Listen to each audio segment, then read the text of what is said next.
الرجیم بسم اللہ الرحمن الرحیم الحمد للہ الذی خلق اللیل والنہار بقوتہ وجزا بینہما بقدرتہ وجعل لکل واحد منہما حد محدودا وامدا ممدودا الصلاة والسلام علی سید المرسلین خاتم النبیین سیدنا الممجد بشیرنا المؤید المصطفى الامجد محمود الاحمد بالقاسم محمد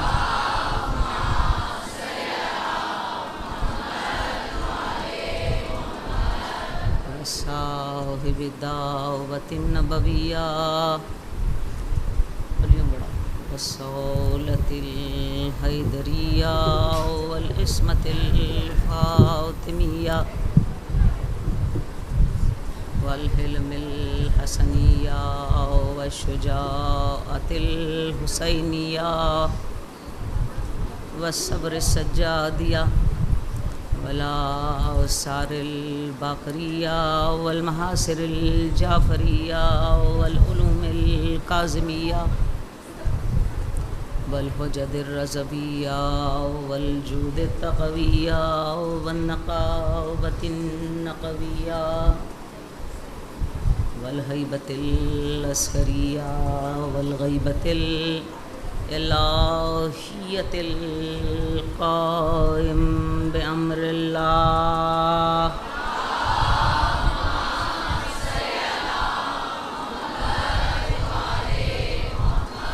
اما بعد فقد قال اللہ تبارک و تعالی فی کتابہ المحکم وخطابہ المتقن وقولہ احسن بسم اللہ الرحمن الرحیم والفجر والیال نشر والشفع والوتر واللیل اذا یسر هل فی ذلک قسم للذی ہجر الم تر کیف فعل ربک بعاد ارم ذات العماد التی لم يخلق مثلها في البلاد وثمود الذين جابوا الصخر بالواد وفرعون ذي الأوتاد فأكثرهم فيه الفساد فصب عليهم ربك صوت العذاب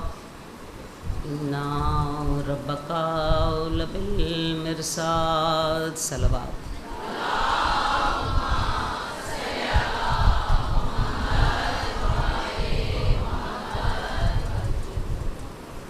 انا ھذا لہو البلاء المبین وفدیناہ بذبح عظیم وترکنا علیہ فی الآخرین سلام علی ابراہیم۔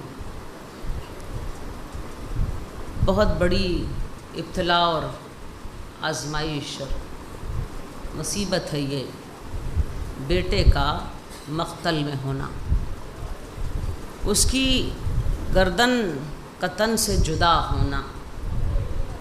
انا ھذا لہو البلاء المبین وفدیناہ بذبح عظیم، ابراہیم اس سخت آزمائش کو ہم نے ذبح عظیم سے تبدیل کر دیا۔ وترکنا علیہ فی الآخرین، اور تمہاری نسل میں آنے والے عظیم آخری وارثوں کے سپرد اس ذمہ داری کو کر دیا۔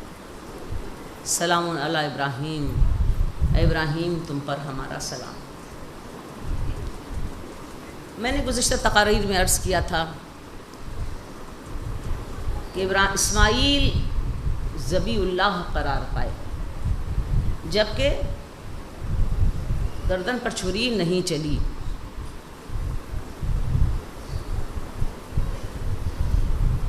جناب رسول خدا نے ارشاد فرمایا ان ابنۃ الذبیحین، میں دو ذبیحوں کا بیٹا ہوں۔ ایک اپنے والد عبداللہ کے لیے کہا جن کو بچانے کے لیے 100 اونٹوں کا قرعہ ڈالا گیا، 100 اونٹ ذبح کیے تو عبداللہ کی جان اس کا فدیہ قرار پائی، وہ 100 اونٹ فدیہ قرار پائے عبداللہ کی جان کا۔ اسماعیل ذبیح قرار دیے گئے، ذبیح اللہ کہہ کر آواز دی گئی، اور اس ابتلاء اور آزمائش کا فدیہ ذبح عظیم کو قرار دیا گیا۔ ایسی قربانی کہ جس سے بڑی قربانی کا تصور کرنا محال ہے۔ آنے والی جنریشن، نیکسٹ جنریشن میں، اور جناب اسماعیل کی نیکسٹ جنریشن میں صرف ایک ہی نبی جو نبی آخر الزماں ہیں ان کا ظہور ہوا، لیکن پیغمبر اسلام کو فزیکل جسمانی طور پر شہادت نہیں ملی۔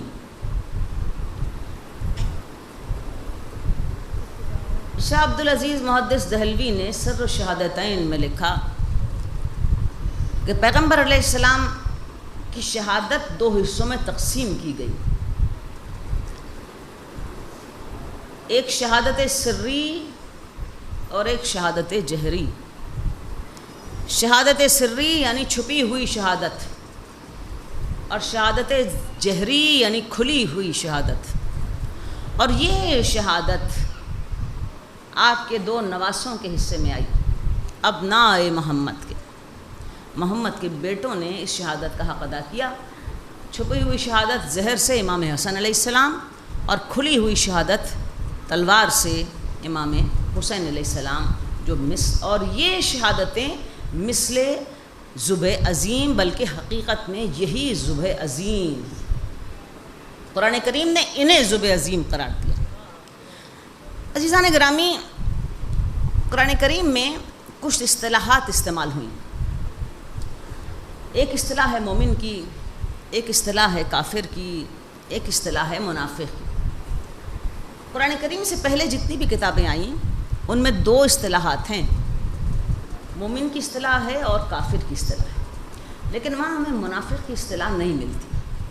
اس کا مطلب یہ ہے کہ وہ دور چونکہ انسان کا ذہن بھی ایوولوشن اور ایک ترقی کے سفر کی طرف چل رہا تھا، تو وہاں لوگ بلیک اینڈ وائٹ، یس یا نو، یہ 2 راستوں پر چلتے تھے، ہاں کہا تو ہاں، نہیں کہا تو نہیں، لیکن درمیان کا راستہ ابھی انہوں نے ایجاد نہیں کیا تھا۔ پیغمبر اسلام کی کے دور میں یہ درمیان کا راستہ لوگوں نے اختیار کیا، اور اس میں اپنے لیے دونوں طرف ٹلٹ کرنے کی گنجائش چھوڑی کہ اگر ایمان کا راستہ مضبوط ہوا اور انہیں دنیاوی کامیابیاں حاصل ہونے لگیں تو ہم اس طرف جھک جائیں گے، کفر کا راستہ زیادہ انہیں کامیابیاں ملیں گی تو ہم اس طرف جھک جائیں گے۔ تو قرآن کریم نے اس رویے کو نفاق کے رویے سے انٹروڈیوس کرایا، یعنی درمیانی راستہ نکالنے والے لوگ۔ ایک پورا سورہ قرآن مجید میں اس نفاق پر آ گیا جسے سورہ منافقون کہتے ہیں۔ اس کی پہلی ہی آیت میں ارشاد ہوا، اذ جاء المنافقون قالوا نشهد انک لرسول اللہ واللہ یعلم انک لرسولہ واللہ یشہد ان المنافقون هم الکاذبون۔ پیغمبر کہ تمہارے پاس منافق آتے ہیں، وَإِذْ جَاءَ الْمُنَافِقُونَ قَالُوا نَشْهَدُ أَنَّكَ لِرَسُولِ اللَّهِ، اور یہ کہتے ہیں کہ ہم اس بات کی گواہی دیتے ہیں کہ تم اللہ کے رسول، وَاللَّهُ يَعْلَمُ إِنَّكَ لِرَسُولِهِ، اللہ اچھی طرح اس بات سے واقف ہے کہ تو اس کا رسول ہے، وَاللَّهُ يَشْهَدُ إِنَّ الْمُنَافِقِينَ هُمُ الْكَاذِبُونَ، لیکن اللہ اس بات کی بھی گواہی دیتا ہے کہ منافق جھوٹے ہیں، جھوٹ بول رہے ہیں۔ کیا جھوٹ بول رہے ہیں؟ کیا یہ جھوٹ بول رہے ہیں کہ رسول اللہ کا رسول نہیں ہے؟ نہیں، یہ جھوٹ نہیں بول رہے، اس کی تو ہم گواہی دے رہے ہیں، یہ بات درست ہے کہ تو ہمارا رسول ہے، اور اس کی گواہی کی ہمیں ان کی ضرورت بھی نہیں۔ جھوٹ یہ بول رہے ہیں کہ وہ تجھ پر ایمان لائے۔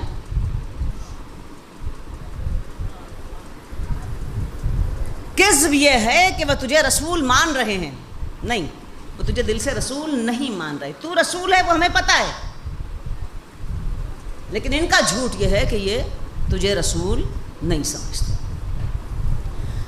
عزیزان گرامی، سورہ توبہ میں 2 آیتیں ہیں جس میں مومنوں اور منافقوں کے ایٹیٹیوڈس اور رویوں کو ایک بہت انڈرسٹینڈیبل انداز میں قرآن مجید نے پیش کیا۔ 67 نمبر آیت کے اندر سورہ منافقون کی منافقوں کے رویے کو پیش کیا۔ والمنافقون والمنافقات بعضهم من بعض یامرون بالمنکر وینہون عن المعروف ویبغضون ایدیہم نسوا اللہ فنسیہم ان المنافقون هم الفاسقون۔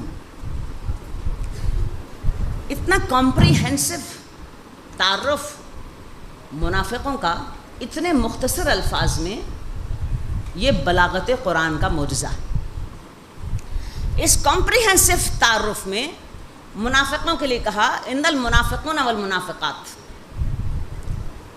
بعضهم من بعض۔ یہ جو منافق مرد اور منافق عورتیں ہیں انہیں فرد نہ سمجھنا، یہ آپس میں ایک ہی میٹ کے ساتھ جڑے ہوئے اور بنے ہوئے ہیں۔ جیسے ہم اردو سلینگ میں کہتے ہیں کہ ایک ہی تھیلی کے چٹے بٹے ہیں۔ قرآن کریم کا ایک بہت بڑا یہ بھی ٹریڈیشن ہے کہ اس نے منافق مرد یا منافق عورت کو فرد کے طور پر کبھی بیان نہیں کیا، اس نے ہمیشہ انہیں گروہ کے طور پر بیان کیا، ان کو جتھے کے طور پر بیان کیا، اس لیے کہ ان کے مفادات مشترک ہوتے ہیں، اور جب مفادات مشترک ہوتے ہیں تو ایک دوسرے کے لیے آپس میں مل جل کر اپنے مفادات کا تحفظ کرتے ہیں جو گروہی مفادات ہوتے ہیں۔ تو کہا والمنافقون والمنافقات بعضهم من بعض یامرون بالمنکر وینہون عن المعروف۔ ان کا کام کیا ہے کہ یہ ہمیشہ برائی کو ہوا دینے کے لیے اور اس کے جھنڈے اٹھائے پھرنے کی تقاضا کرتے رہتے ہیں۔ یامرون بالمنکر، جھنڈا اٹھایا ہوا ہے منکر کا، وینہون عن المعروف، اور ہمیشہ اس بات کی کوشش کرتے ہیں کہ معروف، اچھائی، نیکی وہ جو ہے وہ دبی رہے۔ وَيَبْغَضُونَ أَيْدِيهِمْ، اور ان کے ہاتھ بندھے ہوئے ہیں۔ نسی اللہ فنسیہم، وہ اللہ کو چھوڑ بیٹھے، اللہ انہیں چھوڑ بیٹھا۔ ان المنافقین هم الکاذبون ان المنافقین هم الفاسقون، یہ منافق جو ہیں وہ فاسق ہیں۔ اب یہاں تیسرا جو ایٹریبیوٹ منافقوں کا بیان کیا گیا کہ وہ معروف کے کو نقصان پہنچانے اور منکر کو آگے بڑھانے کی جدوجہد کے ساتھ ساتھ وَيَبْغَضُونَ أَيْدِيهِمْ، ان کے ہاتھ بندھے ہوئے ہیں۔ یہ بڑی عجیب ٹرمنالوجی ہے اور بہت ہی ریفائنڈ قسم کا ریفرنس ہے ان لوگوں کی طرف جو کبھی بھی نیکی کی طرف ہاتھ نہیں بڑھاتے۔ دیکھیے، جب ہاتھ کسی کا بندھا ہوا ہو تو وہ کچھ کرنے کے قابل نہیں رہتا، ہاتھ کھلا ہوا ہو تو آدمی کچھ کام کرتا ہے۔ آپ کسی کا ہاتھ باندھ دیں تو ممکن نہیں ہے کہ وہ کچھ بھی انجام دے سکے۔ اب یہاں کہا یبغضون ایدیہم، ان کے ہاتھ بندھے ہوئے ہیں۔ اور ہاتھ ان کے کیوں بندھے ہوئے ہیں؟ ان کے ہاتھ نیکی کے کام کرنے کی طرف سے بندھے ہوئے ہیں، یعنی بالکل اسی طرح جس طرح کسی کے ہاتھوں کو باندھ دیا جائے تو وہ کچھ کرنے کے قابل نہیں رہتا، اسی طرح یہ نیکی کا کوئی کام انجام دینے کے قابل نہیں ہیں، کیونکہ در حقیقت انہوں نے اپنے ہاتھوں کو نیکی کی طرف سے باندھ رکھا ہے، منکر کی طرف سے نہیں، معروف کی طرف سے انہوں نے اپنے ہاتھوں کو باندھ رکھا ہے۔ نسوا اللہ فنسیہم، انہوں نے اللہ کو چھوڑ دیا، اللہ نے انہیں چھوڑ دیا۔ یعنی بظاہر وہ لا الہ الا اللہ کہتے رہیں لیکن ان کا لا الہ الا اللہ سے تعلق نہیں ہے، وہ اللہ کو چھوڑ بیٹھے، اللہ انہیں چھوڑ بیٹھا۔ ان المنافقین هم الفاسقون، یہ منافق فاسق ہیں۔ عزیزان گرامی، یہ فاسق کے الفاظ بھی کچھ لوگوں کے لیے قرآن کریم میں استعمال ہوئے، اور کچھ تاریخ کے عظیم لوگوں نے فاسق کے نام سے کچھ لوگوں کی شناخت کرائی۔ وہ گورنر مدینہ کا ولید بن عتبہ، جس نے امام حسین علیہ السلام سے بیعت طلب کی تھی، قرآن کریم نے سورہ حجرات نے اسے فاسق کہا۔ کیوں کہا فاسق؟ پیغمبر نے ایک بار اسے زکوٰۃ کلیکشن کے کام پر بھیجا، یہ شخص زکوٰۃ کلیکشن کے کام پر گیا ہی نہیں، اور آ کر پیغمبر سے جھوٹی باتیں کرنے لگا کہ پیغمبر میں وہاں گیا تھا اور ان لوگوں نے مجھ پر حملہ کیا، مجھے قتل کرنے کی کوشش کی اور زکوٰۃ دینے سے انکار کر دیا، اور آپ کی رسالت سے پھر گئے ہیں۔ یہ سارا جھوٹ اس نے کیوں گھڑا؟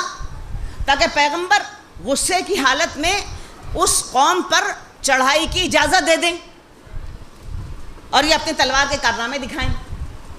سورہ حجرات کی آیات اتری اور کہا پیغمبر بغیر تصدیق کے ایسے فاسقوں کے باتوں میں نہ آنا۔ ولید بن عتبہ کو قرآن نے فاسق کہا۔ یہ کون ہے ولید بن عتبہ؟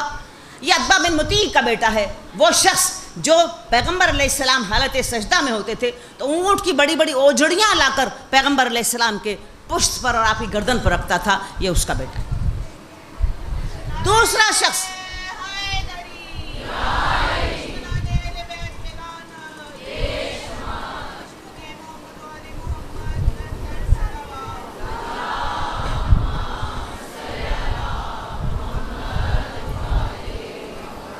اہم شخص جسے تاریخ دین اور اسلام میں فاسق کے نام سے پکارا گیا، اسے فاسق کا لقب امام حسین علیہ السلام نے دیا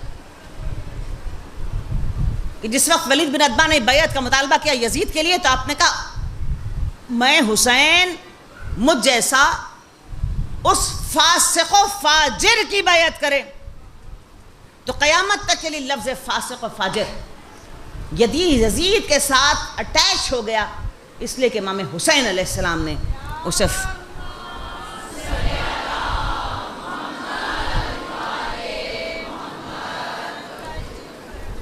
یہ مختصر سا تعارف تھا منافقوں کا۔ وہ اللہ کے نہیں ہوتے، وہ لا الہ الا اللہ منہ سے کہتے ہیں، ان کے ہاتھ نیکی کے کاموں میں بندھے ہوتے ہیں، وہ برائی کو بڑھانے کے لیے ہوا دیتے ہیں اور اچھائی کے روکنے کی ہر کوشش آزماتے ہیں۔ مختصر سا تعارف۔ 71ویں آیت میں اسی سورہ توبہ کی مومنوں کا تذکرہ کیا۔ والمومنون والمومنات بعضهم اولیاء من بعض یامرون بالمعروف وینہاہم عن المنکر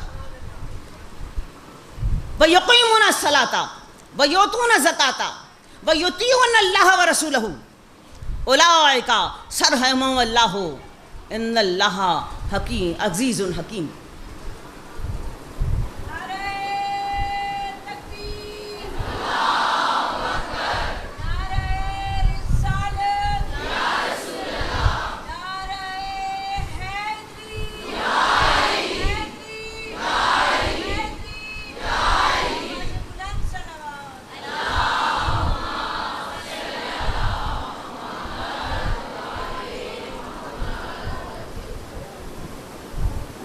مومن مرد اور مومن عورتیں والمنافقون والمومنون والمومنات بعضهم اولیاء بعض، مومن مرد اور مومن عورتیں یہ آپس میں ایک دوسرے کے ساتھی مددگار ہوتے ہیں، ایک دوسرے کے ہاتھ میں ہاتھ ڈالے ہوتے ہیں۔ ان کی مددگاری ایک دوسرے کے لیے کس معاملے میں ہوتی ہے؟ لا الہ الا اللہ کے معاملے میں۔ یامرون بالمعروف وینہون عن المنکر، ان کی خوبی کیا ہے کہ یہ معروف یعنی اچھائی کے لیے زور لگا دیا کرتے ہیں، منکر کو ختم کرنے کے لیے طاقت کو صرف کر دیا کرتے ہیں۔ وَيُقِيمُونَ الصَّلَاةَ وَيُؤْتُونَ الزَّكَاةَ، انہیں تم قیام صلاۃ کرتا ہوا پاؤ گے، انہیں تم حق زکوٰۃ ادا کرتا ہوا پاؤ گے۔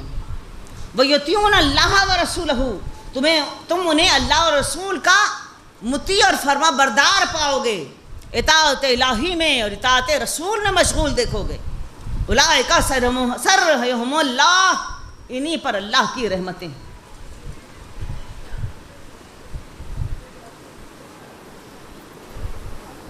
یعنی مومن مرد اور مومن عورتیں معروف اور منکر کے ساتھ ساتھ حق صلاۃ، حق زکوٰۃ، اطاعت اللہ اور اطاعت رسول، اور اللہ کی رحمتیں تم ان پر دیکھو. یہ مختصر سا تعارف تھا مومن عورتوں اور مومن مردوں کا جو سورہ توبہ میں بیان کی گئی. عزیزان گرامی، یہ نفاق پیغمبر کی زندگی میں اس کا ظہور ہو چکا تھا، لیکن بعد پیغمبر اس نفاق نے زیادہ طاقت پکڑی. پیغمبر کی زندگی میں یہ فتنہ نفاق کنٹرول میں کیسے رہا؟ اس کی وجہ یہ تھی کہ جب بھی کوئی مسئلہ درپیش ہوتا تھا اور منافقوں کی کوئی بات سامنے آ جاتی تھی یا ان کی کوئی سازش پکڑی جاتی تھی تو قرآن کی آیات کا نزول ہو جاتا تھا، تو قرآن اس سے ان کو سپورٹ دیتا تھا. پیغمبر علیہ السلام ان کی فوراً بےخنی کر دیا کرتے تھے آیات قرآنی کے ذریعے سے. مثال کے طور پر منافقوں نے غزوہ تبوک سے پہلے مسجد زرار بنائی، جو ابو عامر کے کہنے پر بنائی گئی. یہ ابو عامر ایک ریلیجس لیڈر تھا مدینہ کا، اور خود پیغمبری کے خواب دیکھ رہا تھا. پیغمبر علیہ السلام کے آنے کے بعد ان کی تعریفیں اور ان کے گروپ میں شامل ہوا، لیکن اندر سے وہ ملا ہوا تھا کفار مکہ کے ساتھ.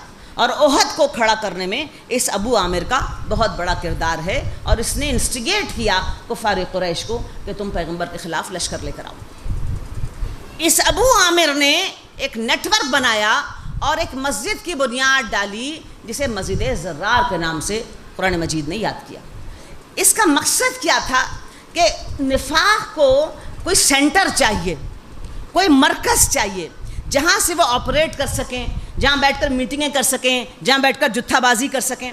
تو اب مدینہ کے اس معاملات میں جہاں پیغمبر موجود ہیں ایسی جتھے بازی کرنا، ایسی میٹنگیں کرنا ممکن نہیں تھا. تو ایک کیموفلاج ہوا. کیموفلاج کے لیے ایک مسجد تعمیر کر دی گئی اور کہا کہ یہ مسجد جو ہے یہ ہم نے اس لیے بنائی کہ کمزور بوڑھے مسلمان رات کے وقت کیسے دور مسجد نماز پڑھنے کے لیے جائیں، تو انہوں نے اپنے محلے کے اندر ہی مسجد بنا لی.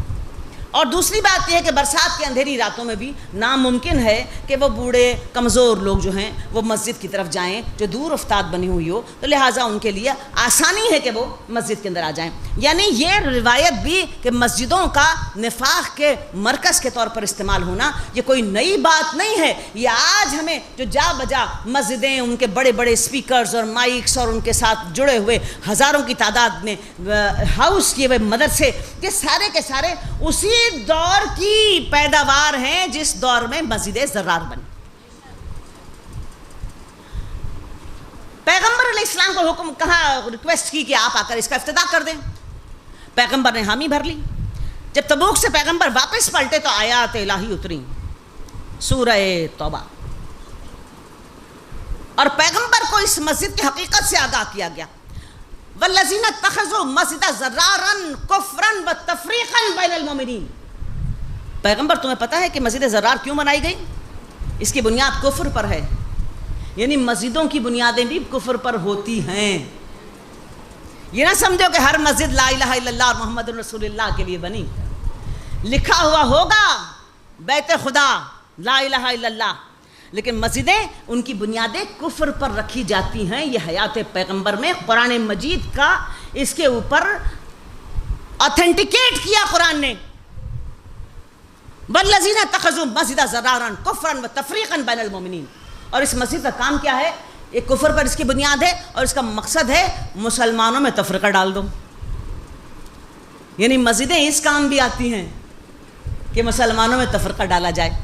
آج ہمارے دائیں اور بائیں جو مسجدیں بکھری ہوئی ہیں، جو دور ضیاء الحق سے وجود کے اندر آئیں، انہوں نے فقط ایک ہی کام کیا، وہ یہ کہ مسلمانوں کے اندر تفرقہ ڈال دیا. ایسا تفرقہ کہ جو سینے پر ہاتھ رکھتا ہے وہ پیٹ پر ہاتھ رکھنے والے کے مسجد میں داخلہ اس پر پابندی ہے، جو پیٹ پر ہاتھ رکھتا ہے وہ ناف پر ہاتھ رکھنے والے کہ مسجد میں داخلے پر پابندی ہے، جو ہاتھ کھول دیتا ہے وہ تو کسی مسجد میں داخل ہی نہیں ہو سکتا. تو یہ تفریق پیدا ہوئی، تفریقاً بین المومنین، ایمان والوں کے درمیان میں ان مسجدوں کے ذریعے سے تفریق ہوتی ہے۔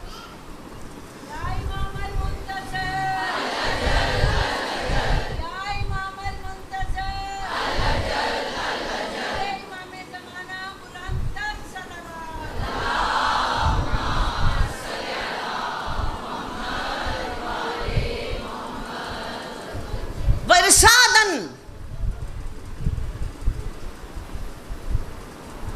قبل المؤمنین وَلَيَحْلِفَنَّ أَنْ أَرَدْنَا إِلَّا الْحُسْنَى۔ جب تم ان سے پوچھو گے تم نے کیوں منائی تو کہیں گے ہماری نیت تو بہت اچھی تھی۔ وَاللَّهُ يَشْهَدُ إِنَّهُمْ الْكَاذِبُونَ، اللہ گواہی دیتا ہے کہ جھوٹ بول رہے ہیں، ان کی نیت نیک نہیں ہے۔ فَلَا تَقَمَ أَبَدًا، پیغمبر ہرگز بھی اس مسجد میں قدم نہ رکھنا۔ پیغمبر نے نہ صرف قدم نہ رکھا بلکہ حکم خدا سے اس مسجد کو گرا دیا۔ اچھا، اگر یہ مسجد پیغمبر کے بعد گرائی جاتی کتنا شور مچ جاتا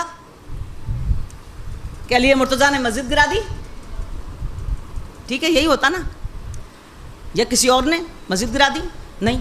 اب چونکہ پیغمبر کے پاس وحی کی اور آیات قرآنی کی سپورٹ ہے تو پیغمبر نے اس نفاق کے فتنے کو کیسے گلے سے پکڑا؟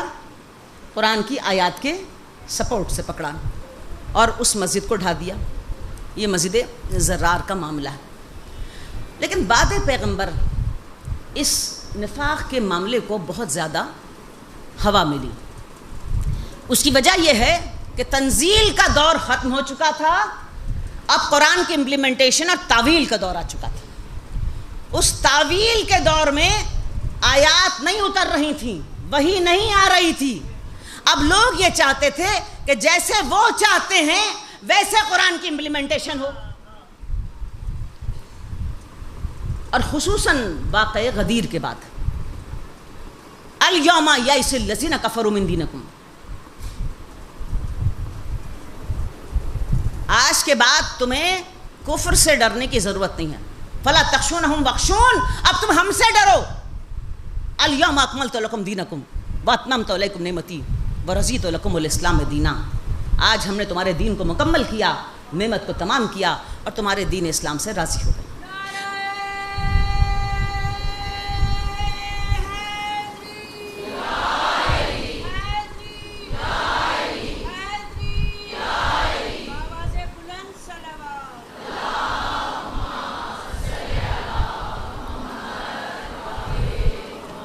اب یہ تکمیل دین ہو گئی، اتنا میں نعمت ہو گئی، دین اسلام سے اللہ راضی ہو گیا، اور اتنی ہی شدت کے ساتھ نفاق نے اپنے پر پھیلانے شروع کیے۔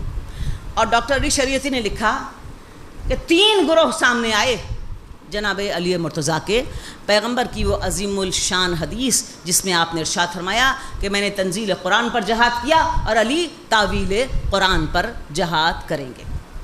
پہلا جہاد جناب امیر المومنین نے انجام دیا، جمل، اسے کہا ڈاکٹر علی شریعتی نے ناقصین کے خلاف علی کی لڑائی۔ ناقصین کا مطلب کیا ہے؟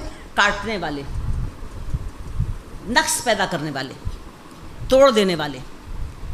کیا توڑا تھا انہوں نے؟ بیعت علی توڑی تھی۔ جناب علی مرتضیٰ ایک لشکر جمع کر رہے تھے تاکہ وہ شام کے حکمرانوں کی بیخ کنی کر سکیں، ان کی بڑھتی ہوئی طاقت کو ختم کر سکیں۔ آپ وہ لشکر لے کر ابھی شام کی طرف نکلنا ہی چاہتے تھے کہ آپ کو پیغام آنے لگے کہ ابن ابی طالب شام کی طرف کہاں چلے، آپ کے خلاف مکے سے لشکر بصرے کی طرف آ رہا ہے۔ آپ کو اپنا رخ بصرے کی طرف موڑنا پڑا اور ایک ایسا معرکہ لڑا علی نے جس معرکے سے شریعت کا باب تو مکمل کیا، لیکن اس معرکے نے جناب علی کے لشکر کی توانائی کو کمزور کر دیا۔ ادھر بھی سینکڑوں ہزاروں افراد قتل ہوئے، ادھر بھی سینکڑوں افراد قتل ہوئے۔ اب اس قتل و خون کے اس ٹریپ میں جمل کو ایک معمولی لڑائی نہ سمجھیں، جمل وہ ٹریپ تھا جس نے علی کو حکومت کے پیر مضبوط کرنے کا موقع ہی نہیں دیا. جمل وہ ٹریپ تھا بنی امیہ کا کہ انہوں نے اکسا کر وہ لوگ جو اہل حجاز تھے انہیں علی مرتضیٰ کے سامنے کھڑا کر دیا. نبی کی زوجہ کو علی مرتضیٰ کے سامنے کھڑا کر دیا. ایک ٹریپ لگایا تاکہ یہ آپس میں ایک دوسرے کے ساتھ گتھم گتھا ہو جائیں اور ان کی توانائیاں ختم ہو جائیں اور ان کی نظریں اہل شام کی طرف نہ جا سکیں. بڑا کامیاب ٹریپ تھا یہ. جب جمل سے فارغ ہوئے علی تو قاسطین کھڑے ہو گئے. قسط اور عدل کے دشمن، عدالت و انصاف کے مخالف، رسول کے فلسفہ عدل کے خلاف بدر میں، احد میں، خندق میں، حنین میں، ہر جگہ لڑنے والے وہ اپنا لشکر لے کر آ گئے. اب جناب علی مرتضیٰ کے لشکر کی کیفیت دیکھیے. وہ ایک جنگ لڑا ہوا لشکر ہے، اس کی توانائی کمزور ہو چکی ہے، اور وہاں سے کون سا لشکر آیا؟ تازہ دم لشکر آیا. اب وہ تازہ دم لشکر جب علی کے مقابلے میں کھڑا ہوا تو آپ یہ دیکھیے کہ ایک جنگ لڑا ہوا لشکر اور ایک تازہ دم لشکر، اس کے باوجود بھی منافقوں کی موجودگی نے جیتی ہوئی صفین علی کے ہاتھ سے نکال دی. کیسے؟ شاعر اسلام علی کے خلاف استعمال ہوا.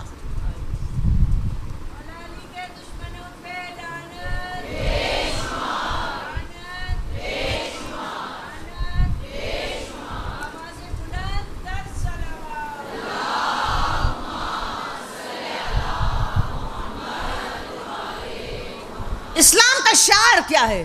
کلمہ لا الہ الا اللہ. اسلام کا شعار کیا ہے؟ مسجد. اسلام کا شعار کیا ہے؟ قرآن. اب وہاں اسلام کا شعار علی کے خلاف استعمال ہو گیا.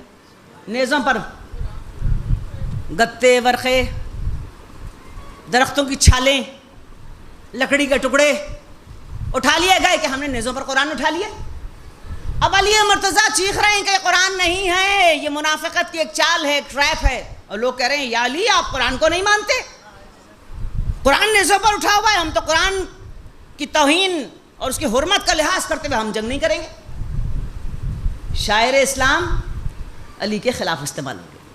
وہ علی المال قرآن والقرآن مال علی، جو علی قرآن کے ساتھ ہے اور قرآن علی کے ساتھ ہے. پیغمبر کی حدیث، الحی المال حق والحق مال علی، حق علی کے ساتھ ہے اور علی حق کے ساتھ ہے. اس علی کے خلاف شاعر اسلام کو استعمال کر لیا.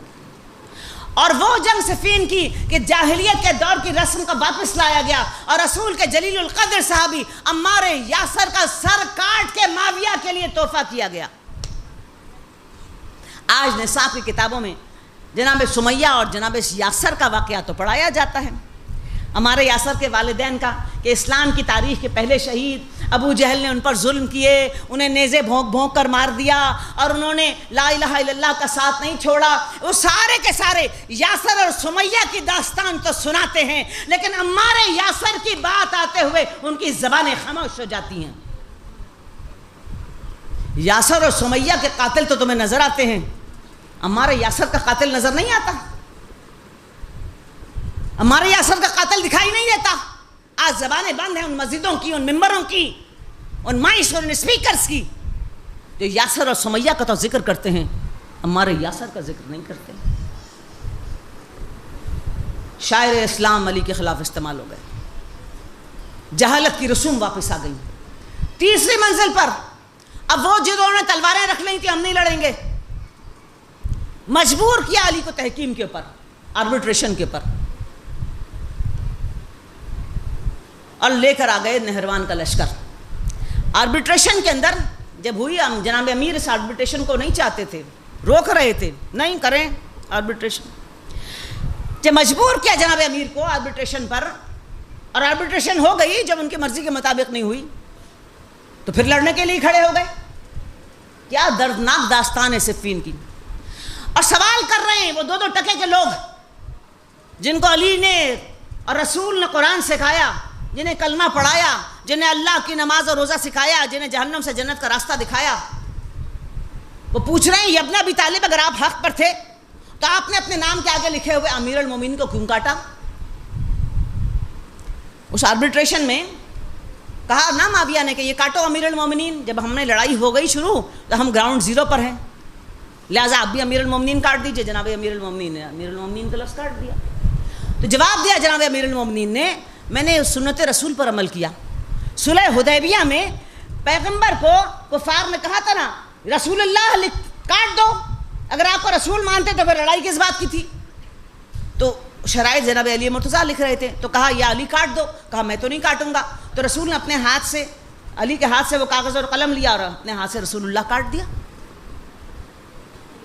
کہا یہ تو سنت رسول ہے کہ جب آپ آ گئے آربیٹریشن پہ، کہا آپ نے آربیٹریشن، دوسرا سوال، آپ نے آربیٹریشن کو قبول ہی کیوں کیا؟ اگر آپ حق پر تھے تو اپنا فیصلہ نافذ کرنا چاہیے تھا، آپ کو تحکیم کو قبول ہی نہیں کرنا چاہیے تھا۔ آپ نے کہا میں نے رسول کی سنت پر عمل کیا۔ خیبر میں رسول نے آربیٹریشن کو، انہوں نے آربیٹریشن مانگی، پیغمبر نے قبول کیا۔ انہوں نے آربیٹریشن مانگی، میں نے تمہیں منع کیا، تم لوگوں نے زور لگایا، انہوں نے آربیٹریشن مانگی، میں نے قبول کیا، سنت رسول پر عمل کیا۔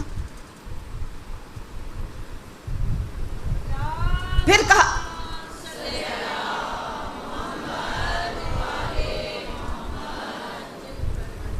آپ نے یہ کیوں کہا کہ تمہیں جس کو لانا ہے اپنی طرف سے لاؤ؟ آپ کو چاہیے تھا کہ آپ اپنی شرائط کو زور سے منواتے۔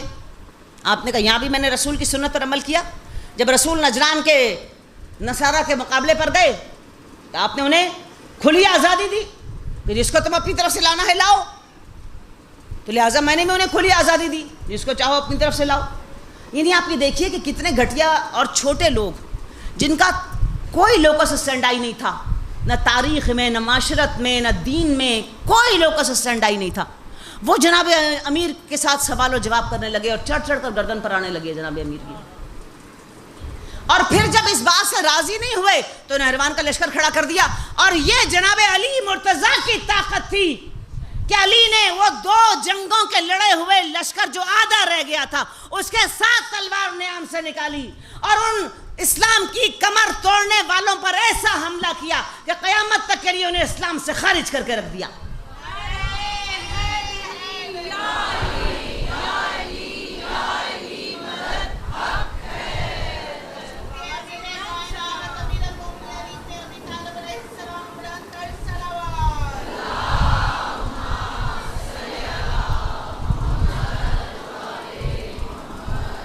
علی کے علاوہ کوئی یہ جرأت نہیں کر سکتا تھا کہ کسی کو دین سے خارج کر دیا۔ آج تک خارجی ہے، جیسے تیر سے نکلا، کمان سے نکلا ہوا تیر۔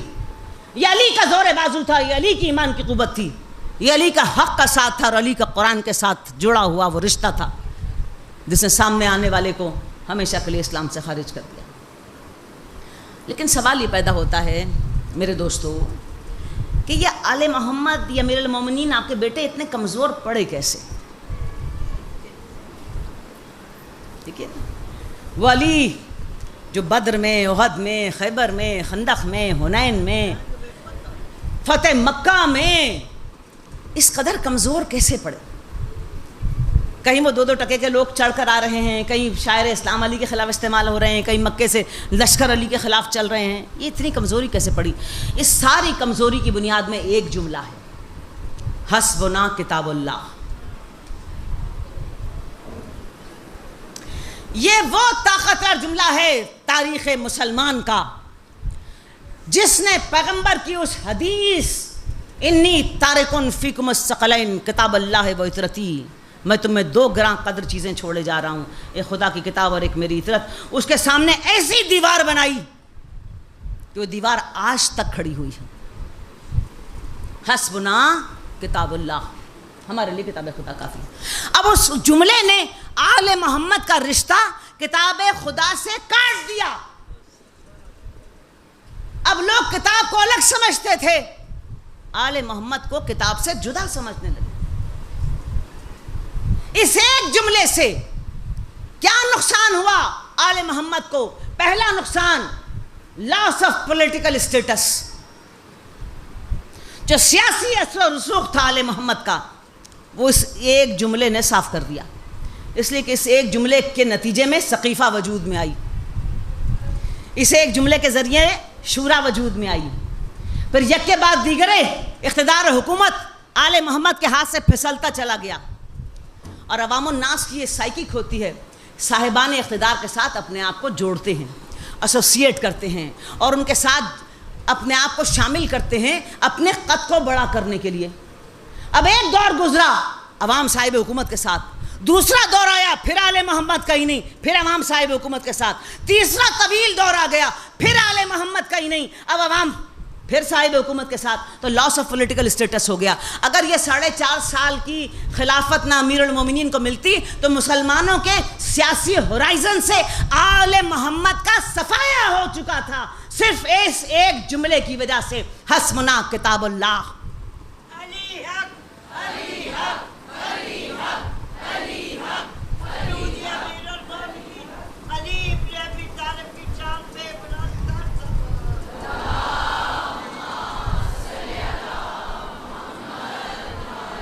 یہ بڑا طاقتور جملہ ہے، آج تک کہاں لکھا ہے کتاب میں؟ قرآن سے بتائیے کہاں لکھا ہے؟ قرآن میں تو بہت کچھ نہیں لکھا۔ قرآن میں تو یہ نہیں لکھا کہ 3 رکعت نماز مغرب کی پڑھو اور 2 رکعت فجر کی پڑھو اور 4 رکعت عشاء کی پڑھو، قرآن میں تو نہیں لکھا۔ قرآن میں تو نہیں لکھا کہ سحری کب کرو اور افطار کب کرو، قرآن نے تو نہیں لکھا کہ 7 چکر لگاؤ کعبے کے یا 9 چکر لگاؤ، قرآن میں تو نہیں لکھا۔ ہمیں بتاؤ قرآن میں کہاں لکھا ہے؟ قرآن میں کہاں لکھا ہے؟ یہی کون سی روایت ہے؟ حسبنا کتاب اللہ، ہمارے لیے کتاب خدا کافی۔ اس حسبنا کتاب اللہ نے مسلمانوں کے سیاسی منظر سے آل محمد کو بالکل ادھڑ کر رکھ دیا۔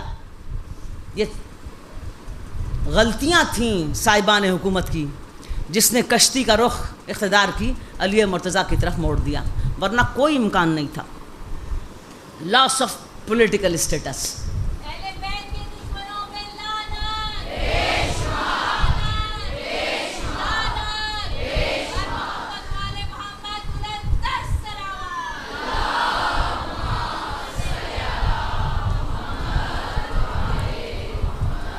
دوسرا لاس آف اکنامک اسٹیٹس ہوا، معاشی استحصال ہو گیا آل محمد کا۔ دیکھیے جس کے پاس مال ہوتا ہے نا، حیثیت ہوتی ہے، وہ پرووائڈر بن جاتا ہے۔ لوگوں کو جب دینے کی کیپیسٹی میں آپ ہوتے ہیں نا، تب بھی لوگ گھر گھر کر آپ کے پاس جمع ہوتے ہیں، اس لیے کہ ان کو آسرا ہوتا ہے کہ آپ سے کچھ ملے گا۔ اب پہلی ہی منزل پر جب فدق کو چھین لیا آل محمد سے، تو اس اکنامک اسٹیٹس کو دھکا لگا دیا، نہ یہ دینے کے قابل رہیں گے نہ لوگ ان کے پاس آئیں گے۔ اب سمجھ میں آئی فدق کی فلسفی؟ انہیں اکنامک اسٹیٹس کو کمپرومائز کر دو۔ یہ جو ہر وقت ان کے دروازے پر جتھا جمع رہتا ہے، یہ دینے والے ہیں، یہ کریم ہیں، یہ بخشنے والے ہیں، یہ عطا کرنے والے ہیں، یہ خود جو کی روٹی کھائیں گے، یہ خود بھوکے رہیں گے، یہ روزے پر روزہ رکھیں گے لیکن ہمیں محروم نہیں کریں گے، تو کہا سب سے پہلے اس جڑ کو کاٹو۔ لاس آف اکنامک اسٹیٹس۔ اب لوگ آتے نہیں ہیں دروازے پہ، اس لیے نہیں آتے کہ ان کے پاس دینے کے لیے کچھ نہیں ہے۔ اب کہاں جاتے ہیں؟ صاحبان حکومت کے پاس، ان کے پاس خزانے ہیں، بیت المال ہے، دروازے کھلے ہوئے ہیں، اس کا وظیفہ، اس کا وظیفہ، اس کا زیادہ، اس کا کم، اس کا اس سے زیادہ، دفتر بن گئے، رجسٹر بن گئے۔ لوگوں کی توجہ صاحبان اقتدار کی طرف چلی گئی، اکنامک اسٹیٹس ختم ہو گیا۔ تیسرا جو زبردست دھکا لگایا اس ایک جملے نے، وہ لاس آف مورل اور سوشل اتھارٹی تھی، اور وہ کب لگایا؟ جب دربار میں جناب فاطمہ زہرا اور جناب علی مرتضیٰ کی گواہی کو مسترد کیا گیا۔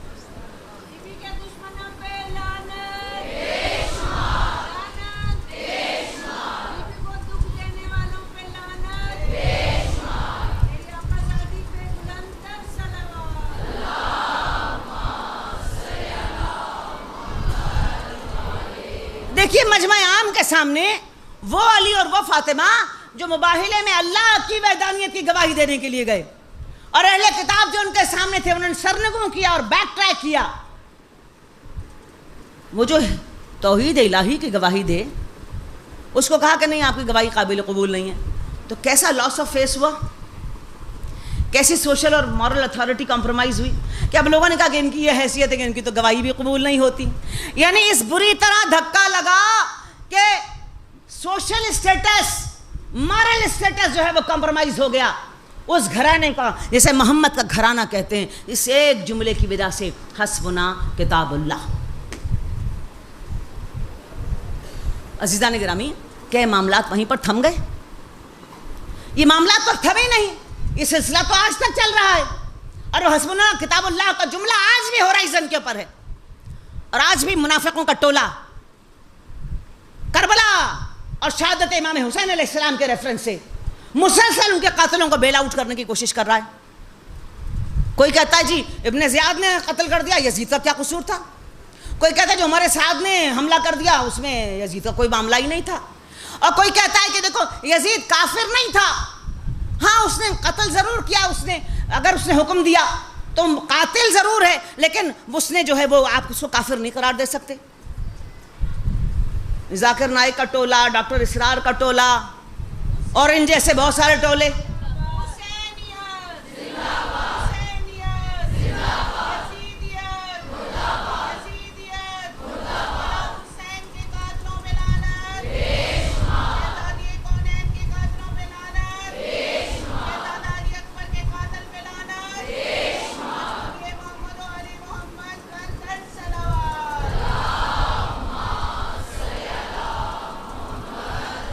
جماعت اسلامی کا منور حسن وہ اینکر لٹک کے رہ گئی کہ یزید کا یہ فعل کفر ہے، نا اب امیر المومنین ہو گیا یزید، اور ریلیاں نکل رہی ہیں پچھلے سال کراچی میں، اس سے پچھلے سال کراچی میں یزید امیر المومنین کی ریلی نکل رہی۔ یہاں پر سوال پیدا ہوتا ہے کہ کیا یزید بیل آؤٹ ہو سکتا ہے؟ یزید کا یہ فعل کیا صرف فعل حرام ہے اور فعل کفر نہیں ہے؟ اور کیا یہ قتل امام حسین علیہ السلام صرف انسانی جان کا قتل ہے یا اس سے بڑھ کر کوئی چیز ہے؟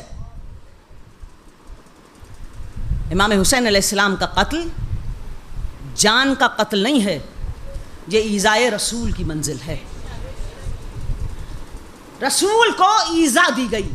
میں نے گزشتہ تقاریر میں پیغمبر علیہ السلام کی وہ حدیث آپ کے سامنے نقل کی، ہم تاریخ کی بات نہیں کرتے، احادیث کی بات کرتے ہیں۔ ساری بڑی بڑی حدیث برادران اہل سنت کی وہ واقعہ لکھتی ہیں نا کہ سینے پر رسول تھے، سینے پر جناب امام حسین علیہ السلام تھے، چھوٹا سا بچہ، اور ام سلمہ دروازے کے باہر بیٹھی ہوئی تھیں، اور پیغمبر نے رونا شروع کیا، اور پھر جب پیغمبر کے اس رونے کو پوچھا ام سلمہ نے اندر آ کے، تو کہا وہ فرشتہ آیا جو آج سے پہلے نہیں آیا تھا، اور اس نے مجھے وہ خاک لا کے دی جہاں میرا بیٹا قتل کیا جائے گا۔ اے ام سلمہ، اس خاک کو امانت سمجھ کر رکھو، جس روز یہ خاک خون ہو جائے گی اس روز میرا بیٹا قتل کر دیا جائے گا۔ پھر جب خواب دیکھا جناب ام سلمہ نے تو پیغمبر کے بال بکھرے ہوئے ہیں، لباس خون آلود ہے، ہاتھوں کے اندر ایک شیشی ہے جس میں آپ پوچھا یہ کیا ہے؟ کہا خون جمع کر رہا ہوں، اور سر سے پیر تک خاک آلود اور خون آلود ہے، کہا میرا بیٹا قتل کر دیا گیا۔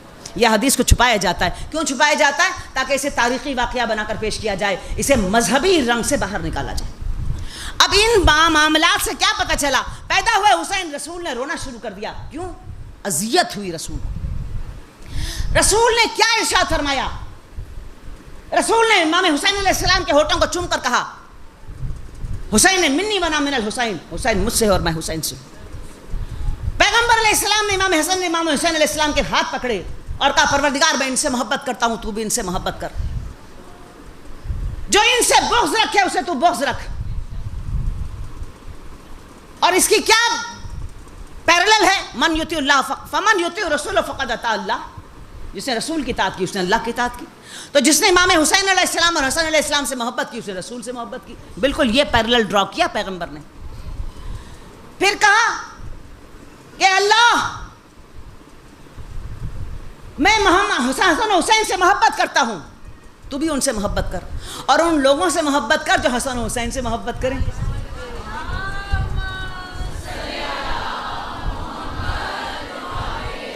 یہ ساری احادیث مستدرک حاکم ہیں، احمد ابن حنبل میں ہیں، ترمذی میں ہیں، ابو داؤد میں ہیں، اور کافی ساری مسلم اور بخاری کے اندر موجود ہیں۔ پھر پیغمبر علیہ السلام نے ارشاد فرمایا دونوں بچوں کے ہاتھ پکڑ کے، یہ حسن و حسین جو ان سے محبت کرے، ان کی ماں فاطمہ سے محبت کرے اور ان کے باپ علی سے محبت کرے، وہ جنت میں میرے ساتھ اس طبقے میں ہوگا میرا خادم بن کے جس طبقے میں میں قیام کروں گا۔ رسول نے اس دنیا میں اپنی غلامی کے پرچہ لکھ کر دے دیا ان کو جو حسن و حسین اور علی و فاطمہ سے محبت کریں اس دنیا میں۔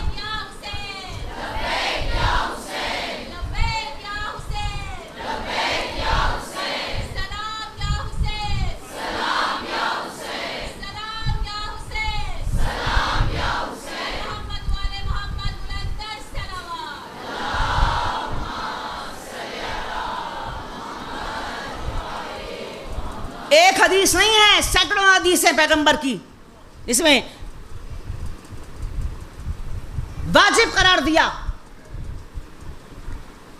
واجب کے مقام پر لے کر گئے محبت حسن و حسین و علی فاطمہ کو، اور دعا کی پروردگار کی بارگاہ میں جو ان سے بغض رکھے تو اس سے بغض رکھ، جو ان سے محبت کرے تو ان سے محبت کر۔ اب یہاں پر دیکھیے جناب فاطمہ کے لیے پیغمبر نے کیا ارشاد فرمایا؟ فاطمہ میرے جگر، فاطمہ میرا ٹکڑا ہے، بذت منی میرا ٹکڑا، جس نے اسے اذیت دی اس نے مجھے اذیت دی۔ ایذائے رسول، اب یہ ایذائے رسول کیا چیز ہے؟ ایذائے رسول کو سمجھنا ہے تو سورہ احزاب کی 53ویں آیت، جو وقت کم ہے میں آیت کا ترجمہ کر کے آپ کے سامنے سے اس کو گزار دوں۔ کہا پیغمبر کو ایذا ہوتی ہے، مسلمانوں تم بغیر اجازت کے اگر پیغمبر کے گھر میں آ جاؤ، بغیر اجازت نہ آنا، ایذا سے بچاؤ پیغمبر کو۔ پھر کہا اگر پیغمبر تمہیں کھانے پر بلائیں تو جلدی جلدی کھانا کھا کر وہاں سے چلے جاؤ، وہاں بیٹھ کر بات چیت میں وقت نکال کے پیغمبر کو اذیت نہ پہنچاؤ۔ پیغمبر تمہیں کہے گا نہیں شرم کے مارے، لیکن قرآن کو اس بات کی کوئی شرم نہیں کہ تمہیں بتائے کہ اس سے ہمارے پیغمبر کو ایذا ہوتی ہے۔ سورہ مجادلہ میں بھی کہا کہ پیغمبر کے کان کو اتنا زیادہ اپنی باتوں سے مت بھرو کہ کندھے پہ لٹک لٹک کے پیغمبر کو اپنی باتیں سنائے جاتے ہیں جاہل عرب، پیغمبر کو اس سے ایذا ہوتی ہے، دور رہو۔ اسی سورہ احزاب کی 53ویں آیت میں کہا اگر پیغمبر کے گھر میں سے کوئی چیز مانگنا ہو تو پردے کے پیچھے سے مانگو، سامنے آنے کی ضرورت نہیں ہے، اس سے پیغمبر کو ایذا ہوتی ہے۔ پھر کہا پیغمبر کے ازواج میں سے کسی بعد پیغمبر نکاح کی کوشش نہ کرنا، حرام ہے، پیغمبر کو اس سے ایذا ہوتی ہے۔ پیغمبر کو ان باتوں سے ایذا ہوتی ہے، اور پیغمبر کو فاطمہ کو ایذا دینے والوں سے ایذا نہیں ہوتی، پیغمبر کو حسین کا گلا کاٹنے والوں سے ایذا نہیں ہوتی، پیغمبر کو حسن مجتبیٰ کو زہر دینے والوں سے ایذا نہیں ہوتی۔ جب نواسہ خون کے لوتھڑے منہ سے الٹ رہا ہو، جب بیٹی در و دیوار کے درمیان میں کچلی جا رہی ہو، جب پیٹ میں بچہ قتل ہو رہا ہو، ارے دیوار پردے کے پیچھے سے مانگو اگر کچھ مانگنا ہے، اور وہاں پردے توڑ کر چادریں اڑا کر پیغمبر کی بیٹیوں کو بازاروں میں پھراؤ، اسے پیغمبر کو ایذا نہیں ہوگی۔ ہائے جس حسین کے گلا چومتے تھے پیغمبر، دست و بازو کے بوزے لیتے تھے، اس کا سر کاٹ کے نیزے پہ چڑھاؤ، اور اس کے بعد تحفے میں حسین کا سر پیش کرو اور منہ پر چھڑیاں مارو، اس سے پیغمبر کو ایذا نہیں ہوتی۔ سورہ احزاب کی 57ویں آیت میں اس ایذا کے عمل کو قرآن نے عذاب مہین کہا۔ ان الذین یؤذون اللہ ورسولہ لعنہم اللہ فی الدنیا والآخرۃ وأعد لہم عذابا مہینا، جس نے رسول اور اس کے اللہ کو اذیت پہنچائی، یعنی رسول کو اذیت دینا اللہ کو اذیت دینا ہے۔ لعنہم اللہ فی الدنیا والآخرۃ، ان پر دنیا میں بھی لعنت ہو اور اللہ کی آخرت میں بھی لعنت ہو۔ وعد لہم عذاب مہینہ، ان پر عذاب مہین ہے۔ اب آپ یہ کہیں کہ امام حسین علیہ السلام کی شہادت جو ہے وہ فرد کی شہادت ہے، نہیں، ایذائے رسول کی منزل ہے۔ اور اس کے لیے کیا لفظ استعمال کیا؟ عذاب مہین، مہین عذاب۔ اور عذاب مہین کا لفظ قرآن مجید میں جہاں بھی استعمال ہوا کافروں کے ساتھ استعمال ہوا۔ سورہ بقرہ میں، سورہ آل عمران میں، سورہ توبہ میں، سورہ احزاب میں، سورہ مجادلہ میں، جہاں بھی عذاب مہین کا لفظ استعمال ہوا وہ کافروں کے لیے استعمال ہوا۔ کافروں کے لیے ہے عذاب مہین، یعنی ایسا عذاب جس کی بہت ڈیٹیلنگ ہوگی، بہت ڈیٹیل کے ساتھ عذاب، کچھ نہیں چھوڑیں گے، کچھ نہیں چھوڑیں گے۔ تو اب عذاب مہین کس کے لیے ہے؟ کافروں کے لیے۔ اور جو اللہ اور اس کے رسول کو اذیت دے اس کے لیے عذاب مہین ہے۔ اب وہ بنی امیہ کا ٹولہ جو 40 سال مسلسل علی مرتضیٰ کو اذیت دیتا رہا، فاطمہ زہرا کو اس سے پہلے اذیت دی جاتی رہی، حسن مجتبیٰ کو قتل کیا، اذیت دی، اور حسین مجتبیٰ کے گوشت کے اور خون کے چیتھڑے دشتے بلا میں بکھیر دیے، اس سے رسول کو اذیت نہیں ہوئی۔ وعد لہم عذابا مہینا، یہ عذاب مہین کے کارنامے ہیں، اور عذاب مہین کن کے لیے ہے؟ کافروں کے لیے۔ اے یزید کو بیل آؤٹ کرنے والے منافقوں، یہ اتنی بڑی تقریر جو میں نے آپ کے سامنے کفر اور نفاق اور اس مومن کے حوالے سے کی، اس نقطے تک لانے کے لیے، یزید کو بیل آؤٹ کرنے کی منافقت کرنے والوں، ارے یہ بتاؤ کیا قتل حسین سے رسول کو تسکین ہوئی یا اذیت ہوئی؟ یزید کو بیل آؤٹ کرنے والے منافقوں یہ بتاؤ کہ قتل امام حسن سے رسول کو تسکین ہوئی یا اذیت ہوئی؟ ارے زینب اور ام کلثوم کے سروں سے چادریں چھین کر، اونٹوں پر سوار کر کے بازاروں اور درباروں میں پھرانے سے پیغمبر کو طمانینت ہوئی یا اذیت ہوئی؟ اگر تم کہتے ہو طمانینت ہوئی تو تم کاذبین ہو، اگر تم کہتے ہو اذیت ہوئی تو عذاب مہین ہے، اذیت پہنچانے والوں کو، اور عذاب مہین کی کیٹیگری کافروں کے لیے قرآن مجید نے مقرر کر رکھی ہے۔ اب تم کہو ہاں یزید مسلمان ہے، اسے کافر نہیں، قرآن نے اسے کافر قرار دیا، پیغمبر کو اذیت دینے والا کافر ہے۔ اور اذیت کا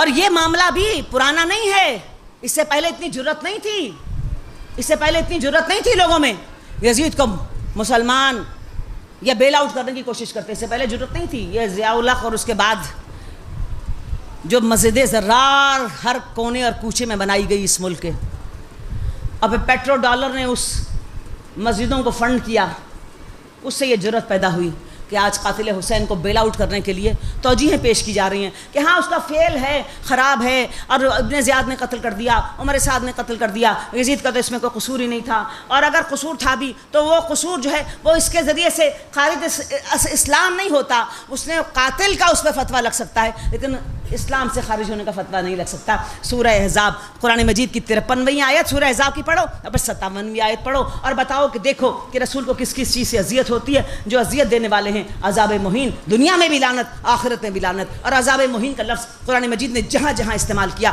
وہ کافروں کے لیے استعمال کیا۔ دشت بلا کی طرف حسین ابن علی کا قافلہ، قصر بنی مقاتل کی منزل، آہستہ آہستہ سواریاں بڑھ رہی۔ ایک مقام پر امام حسین علیہ السلام کو تھوڑی سی نیند آ گئی، سواری پر آنکھ میں جھونکا لیا، پھر ایک دم اٹھے، بیدار ہوئے اور بڑے درد سے کہا انا للہ و انا الیہ راجعون۔ جناب علی اکبر اپنے والد کی سواری کے ساتھ ساتھ چل رہے تھے۔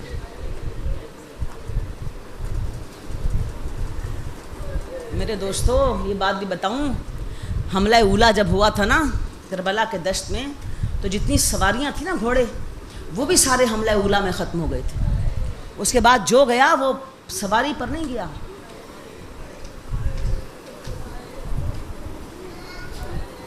اللہ اکبر۔ امام حسین علیہ السلام سے بیٹے نے پوچھا بابا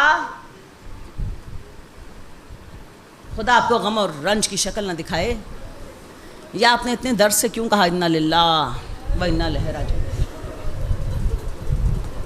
کہا میرے لال مجھے تھوڑی دیر کے لیے سواری پر نیند آ گئی تھی، میں نے دیکھا ایک سوار ہمارے سامنے سے گزر رہا ہے جو کہہ رہا ہے کہ لوگ فاصلے طے کر رہے ہیں اور موت ان کے تعاقب میں۔ ہمیں شہادت کی خبر سنائی گئی تو بیٹے نے کہا کہ بابا کیا ہم حق پر نہیں ہیں؟ تو حسین امام ذبح عظیم، وارث آدم و نوح و ابراہیم و اسماعیل و موسیٰ و ہارون و عیسیٰ محمد رسول اللہ علی ولی اللہ، کہا میرے لال اگر ہم حق پر نہ ہوں گے تو کون حق پر ہوگا؟ کہا بابا پھر موت سے کیا ڈرنا؟ موت ہم پر آ پڑے یا ہم موت پر جا پڑیں. امام حسین علیہ السلام نے اپنے بیٹے کی طرف نظر بھر کر دیکھا. یہ وہی جملہ نہیں ہے جو آپ کے والد کہتے تھے. علی اسی طرح موت سے محبت کرتا ہے جیسے بچہ شیر مادر سے محبت کرتا ہے. اپنے علی کی زبان سے اپنے باپ علی کی باتیں سنی. طمانیت سینہ حسین میں اتر گئی. بے اختیار بیٹے کو دعائے خیر دی. حیات کی دعا نہیں, زندگی کی دعا نہیں, خیر کی دعا دی. دشتے بلا آہستہ آہستہ سارے کے سارے ختم ہو گئے. اتنے آہستہ حملہ اولا میں 50 اصحاب اور اس کے بعد پھر مشکل سے کچھ 30 ساتھی بچے. بنی ہاشم کا نمبر آ گیا. اب ہر کوئی میدان کی طرف جا رہا ہے. بیٹے نے امام حسین علیہ السلام سے اجازت طلب کی. جس وقت آپ فجر کی نماز سے فارغ ہوئے تھے اور طبل جنگ بجا تھا, آپ نے سب سے پہلے اپنے بیٹے کو حکم دیا تھا, اے میرے لال آگے بڑھو اور ان بڑھتی ہوئی آوازوں کا جواب دو. تو اصحاب نے تلواریں نکال کر اپنی گردنوں پر رکھ لی تھیں. کہا فرزند رسول, جب تک ہم زندہ ہیں ہم بنی ہاشم میں سے کسی کو باہر نکلنے نہیں دیں گے. آل محمد میں سے کوئی ہمارے سامنے مقتول نہیں ہو سکتا. امام حسین علیہ السلام اصحاب کے اس مطالبے کے پیش نظر آپ کو خاموشی اختیار کرنی پڑی. یہاں تک کہ وہ وقت آ گیا کہ اب کوئی بچا ہی نہیں. بیٹا آیا سامنے اور کہا بابا یہ دیکھیے کیسی آوازیں نکال رہے ہیں. اب مجھ سے ان کی آوازیں نہیں سنی جاتی ہیں اور اب مجھے کوئی بچانے والا بھی نہیں رہا. آپ مجھے اجازت میدان دیں. باپ نے کہا ہاں جاؤ علی اکبر, پھوپھی سے اجازت لے لو. جناب زینب کے پاس جناب شہزادے علی اکبر آئے. اس خیمے میں ہائے ہائے دکھ زدہ بیویاں, کسی کا بیٹا, کسی کا بھائی, کسی کا شوہر, مسلم کی زوجہ بھی ہے, قاسم کی ماں بھی ہے. جناب زینب کے پاس جناب علی اکبر آئے رخصت کے لیے تو آپ نے بیٹے کو اجازت دینے سے انکار کر دیا.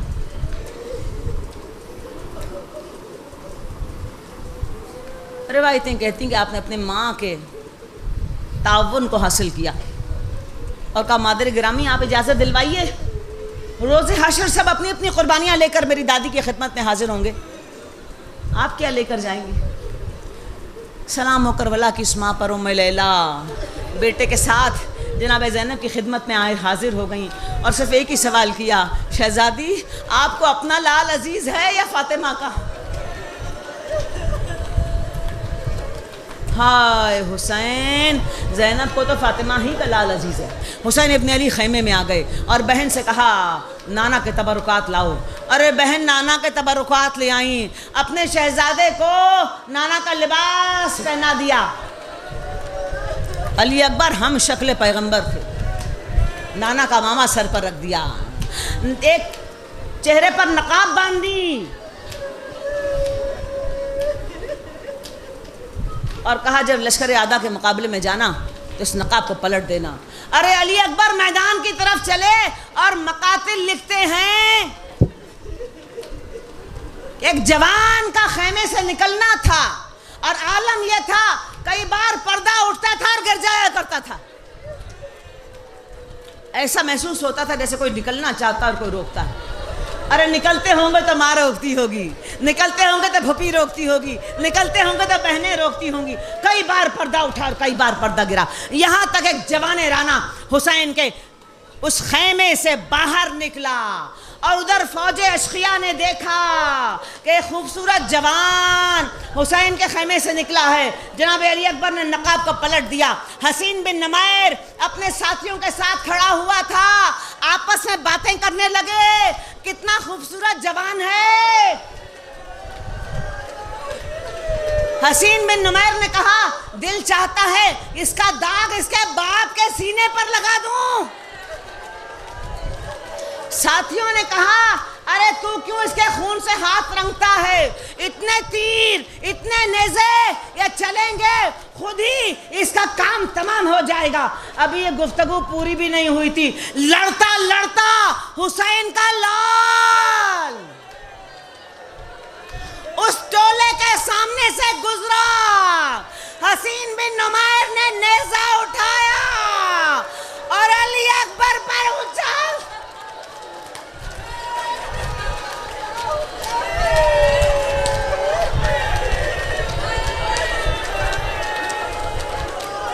ہائے، نیزہ علی اکبر کے سینے میں پیوست ہوا، بیٹا زمین پر گرا، آواز دی السلام علیکہ یا ابتا، میرے بابا آپ پر میرا سلام ہو۔ ارے حسین خیمے سے دوڑے، اب چھوٹے چھوٹے بچے ہی ساتھ ہیں، کہیں گرتے ہیں کہیں سنبھلتے ہیں، آنکھوں کی بینائی متاثر ہو چکی ہے۔ کہا میرے لال علی اکبر آواز دے، آواز دے۔ ارے آواز کے پیچھے پیچھے حسین چل رہے، بیٹے کے قریب آ گئے۔ اب بیٹے نے باپ کو دیکھا، سینے پر ہاتھ دھر لیے، باپ کو برچی کا پھل نہ نظر آ جائے۔ ہائے بیٹا ایڑیاں رگڑ رہا ہے، منہ سے خون اگل رہا ہے، سینہ خون سے تر ہے۔ تو میرے لال تجھے کہاں زخم لگا؟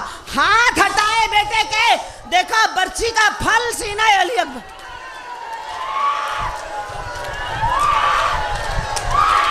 یا حسین، یا حسین، یا حسین، سینے میں برچی کا پھل۔ ایک بار زمین کربلا پر گھٹنے ٹیکے، ایک ہاتھ سینہ علی اکبر پر کر رکھا، یا علی کہہ کر برچی کا پھل نکالا۔